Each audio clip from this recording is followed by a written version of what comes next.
세포가 망가뜨리게 되는 음식들이 다 좋지 않다. 전체적으로 너무 많이 먹는 것이 사실 가장 큰 문제인데요.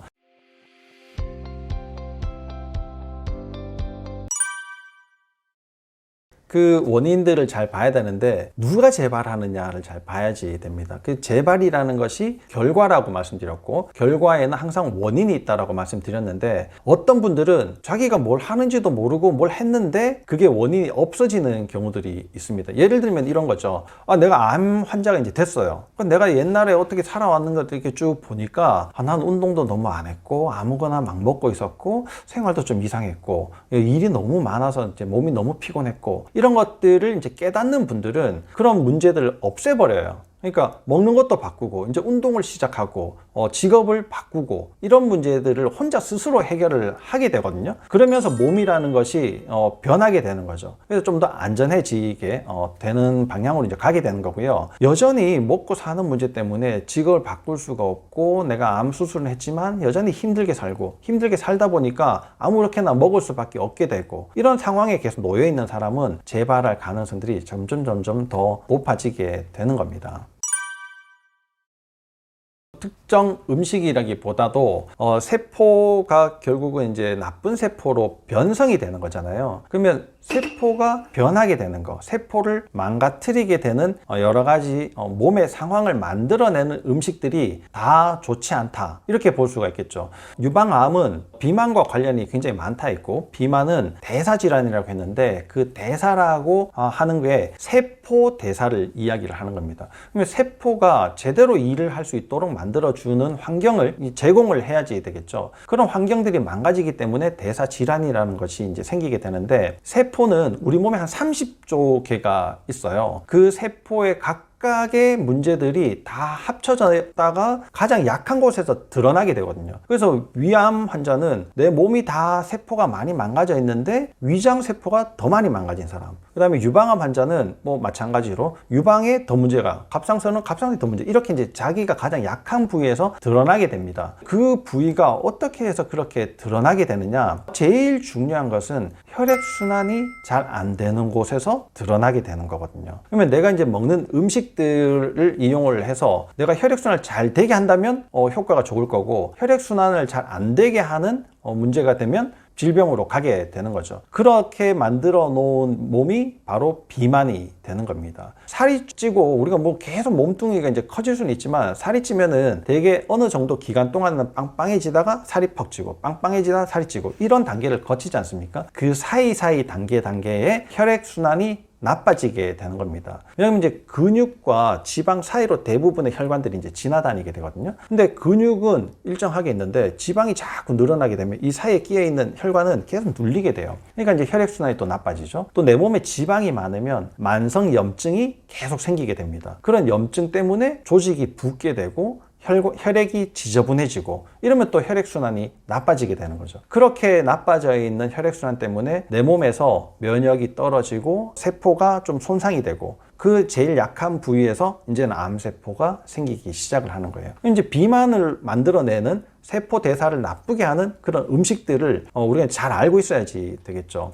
어떤 하나의 특정적인 음식이라기보다도 전체적으로 탄수화물을 너무 많이 먹는 것이 사실 가장 큰 문제인데요. 설탕, 밀가루, 과일, 음료수 입니다. 설탕, 밀가루, 과일, 음료수는 우리가 사실 이제 뭐 일상생활 속에서도 굉장히 흔하게 섭취를 하고 있고요.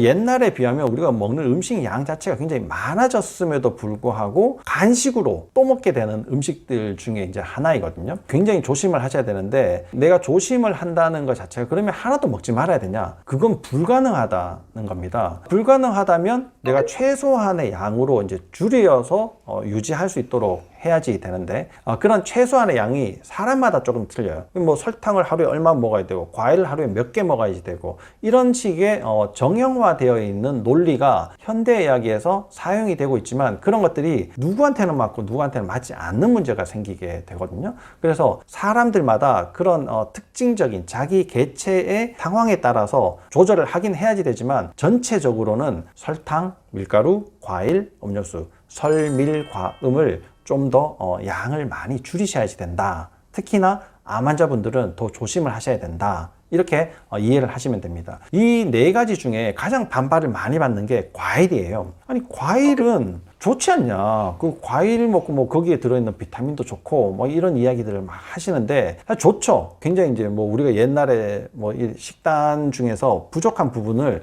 과일로 많이 채울 수 있었기 때문에 굉장히 이제 좋은 음식이고, 사실 요즘도 뭐 영양제를 많이 챙겨 먹는 분들도 많이 늘어났지만 그런 영양제보다도 과일로 이런 뭐 미량 영양소를 섭취를 하시는 분들이 굉장히 또 많이 있으신데, 과일의 가장 큰 문제가요, 달잖아요. 그죠? 이 단 문제가 과당이 이제 만들어내는 건데, 과당은 설탕의 역할과 또 조금 이제 다르게 됩니다. 그런 이제 과당은 어떻게 쓰여지게 되냐면, 설탕에도 물론 과당이 들어있어요. 포도당 50%, 과당 50% 이렇게 이제 들어있거든요. 근데 이 과당이 포도당과 같이 이렇게 같은 비율로 들어가면 문제를 일으킬 가능성이 좀 더 떨어지게 됩니다. 설탕 중에 포도당은 우리가 보통은 간을 통해서 근육에 쓰여지고 남아있는 것이 지방으로 가는 반면에, 과당은 바로 간에서 지방으로 가버리거든요. 쓰여지지 않고 지방으로 가버리기 때문에 문제들을 많이 일으키는데, 이 설탕은 그나마 과당과 포도당의 50%가 있기 때문에 과당의 유해성을 좀 억제를 할 수가 있어요. 근데 과일에 들어있는 과당은 그 자체로 과당이 많거든요. 최고봉은 액상 과당입니다. 보통 이제 음료수에 들어있는 그런 이제 액상 과당들인데, 이 액상 과당뿐만 아니라 이제 과일에 들어있는 과당도 너무 많은 양을 드시게 되면 간에서 바로 지방으로 가버리는 거죠. 그럼 지방세포가 늘어나게 되고, 늘어나면 만성염증이 생기고, 만성염증이 생기면 내가 질병에 노출될 가능성들이 많아지게 되는 겁니다. 그러면 이제 과일을 먹지 말아야 되냐? 그렇진 않죠. 과일을 적절하게 드시면 되는데, 조심해야지 되는 방법은 제일 첫 번째, 한 끼 때우기로 과일을 드시지 마라. 두 번째, 배가 너무 부를 때, 왜 옛날 어른들은 이렇게 얘기하죠. 이거 먹으면 이제 배가 꺼져. 수박 한 통 먹어봤자 화장실에 한번 가서 소변 보면 이제 끝나. 뭐 이렇게 이제 말씀들을 많이 하시잖아요. 그렇게 배가 너무 부를 때 과일을 드시는 거. 세 번째는 배가 너무 고플 때 허겁지겁 과일을 먹고, 와 이제 배가 불러서 밥은 못 먹겠는데, 이럴 정도로 과일을 많이 드시는 경우가 가장 주의를 하셔야지 될 부분입니다.